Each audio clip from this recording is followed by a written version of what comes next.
Greetings. I find myself wanting to say a few words about multiculturalism.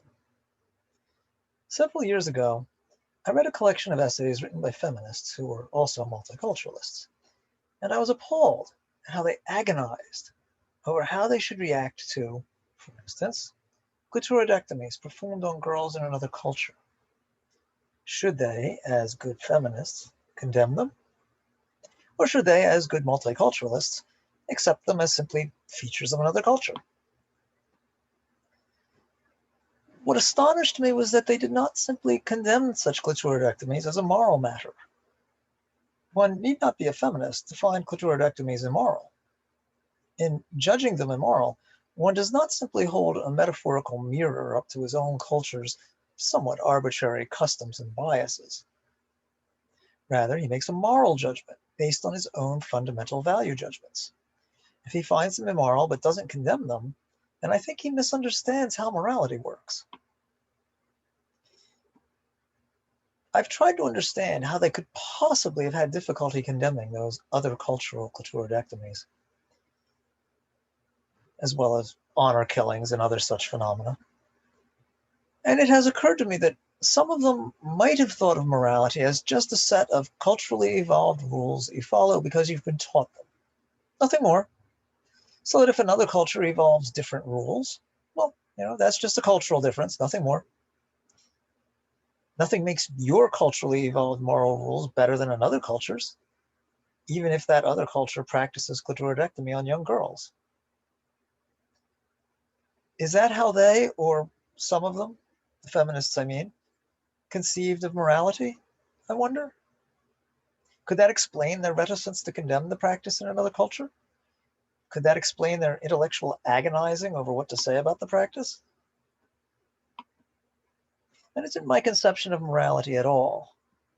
I see my morality, my ethics, when thought of as principled and systematic, as morality made rational, or as rational as possible, as based on fundamental value judgments. Whose fundamental value judgments? My own, of course. I place value on the mental lives of thinking, feeling beings. I place value on the lives and well-being of thinking, feeling beings. Because of that, I find the needless killing of thinking, feeling beings to be morally wrong. And I find the needless infliction of harm upon thinking, feeling beings to be morally wrong. I therefore judge clitoridectomies on young girls, which undoubtedly do them needless harm, to be morally wrong. And it doesn't matter whether they occur in my culture or in another culture. They violate my fundamental moral values, and I therefore condemn them. If those good feminists, but also good multiculturalists, had moral codes based on fundamental value judgments, then they, too, should have condemned those clitoridectomies. Moral judgments are expressions of your own fundamental moral values. And your fundamental moral values don't cease to be your fundamental moral values just because you're evaluating actions taken in another culture. If clitoridectomy violates your fundamental moral values, then it violates them regardless of which culture is being examined. Multiculturalism does have its place.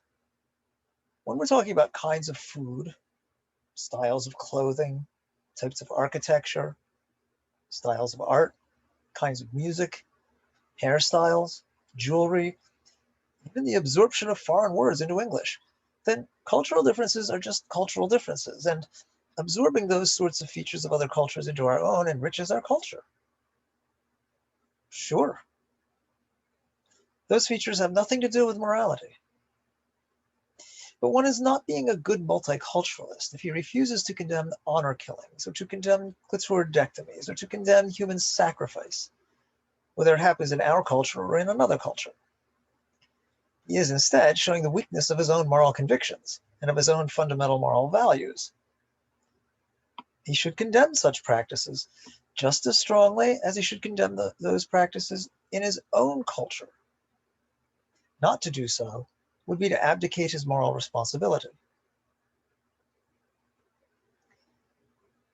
As always, may reason and compassion be your guides.